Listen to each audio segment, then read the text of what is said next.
મહાદેવ મહાદેવ વાલા, એમ તો મને સોશિયલ મીડિયામાં જે પણ ચાલી રહ્યું હોય છે મને બહુ ઇન્ટરેસ્ટ નથી હોતો, પણ હમણાંથી હું 2 દિવસથી જ્યારે પણ ઇન્સ્ટાગ્રામ, ફેસબુક કે એવું ગમે તે ખોલું છું ને, બસ એક જ વસ્તુ દેખાય છે, જે કેબીસીમાં એક દીકરો છે જે વાયરલ થયો છે ઓવર કોન્ફિડન્સને લઈને.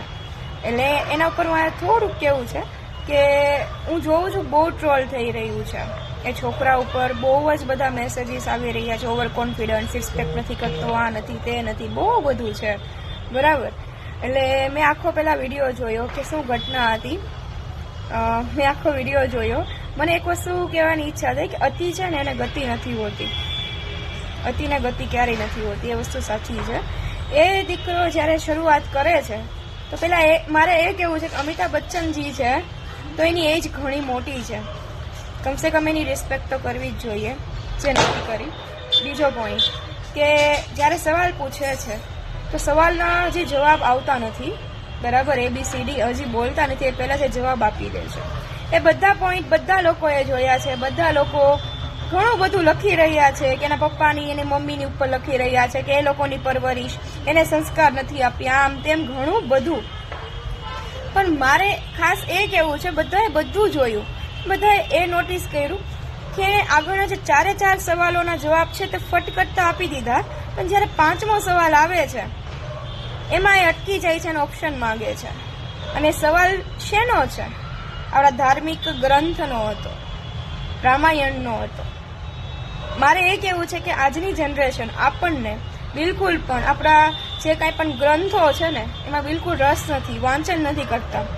આપણે દોટ મૂકી છે, આપણે ઇંગ્લિશ શીખીએ છીએ, બીજી લેંગ્વેજ શીખીએ છીએ, જાણીએ છીએ, બધું વાંચીએ છીએ, પણ આપણા જે શાસ્ત્રો છે, જે આપણા ગ્રંથો છે એની ઉપર આપણે એક પણ નજર કરતા નથી.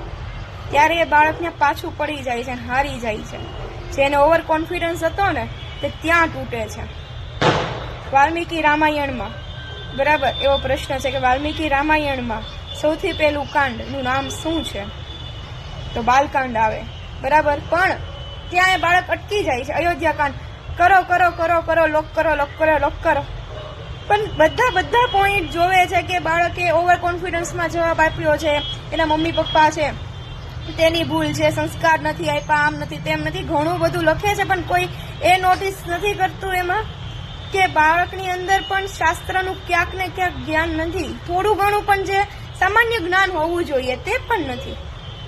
જ્યારે આપણે ખરેખર આ વસ્તુ બહુ ખોટી છે. આપણને બીજી બધી વસ્તુનું નોલેજ છે, પણ જે આપણા ગ્રંથો છે, આપણા શાસ્ત્રો છે, વેદો છે, એનું આપણને બિલકુલ પણ જ્ઞાન નથી. આ ખરેખર એક બહુ દુઃખદ વાત કહેવાય છે. કોઈ પણને આપણે પૂછી લઈએ ને તો ડાયરેક્ટ આપણને જવાબ મળતો જ નથી એમની પાસેથી કે કયું આવો પણ ગ્રંથ, આવી પણ વસ્તુ છે, આવા પણ વેદો છે, એની અંદર આવું પણ લખેલું છે. આવા જવાબો સામેથી આવે છે. કોઈ એ નથી જોતું કે આ બધી વસ્તુ જે છે ને એની ઉપર જ આ દુનિયા આજે ચાલી રહી છે. આપણા ઋષિ મુનિઓ જે લખીને ગયા છે ને તેની ઉપર જ આપણું વર્તમાન, ભવિષ્યકાળ અને ભૂતકાળ, આ તમામ વસ્તુ એની ઉપર જ થઈ રહી છે ને ચાલી રહી છે. આનું નોલેજ હોવું ખૂબ જરૂરી છે. બાકી મારે ટૂંકમાં એટલું કહેવું છે કે બાળકને ટ્રોલ કરવાનું બંધ કરી દે બધા લોકો. હજી એ નાનો છે, એની માનસિક સ્થિતિ એટલી બધી સારી ના હોય કે બધી વસ્તુ આજે સોશિયલ મીડિયા ઉપર એક ધારી ચાલી રહી છે ને એને સહન કરી શકે.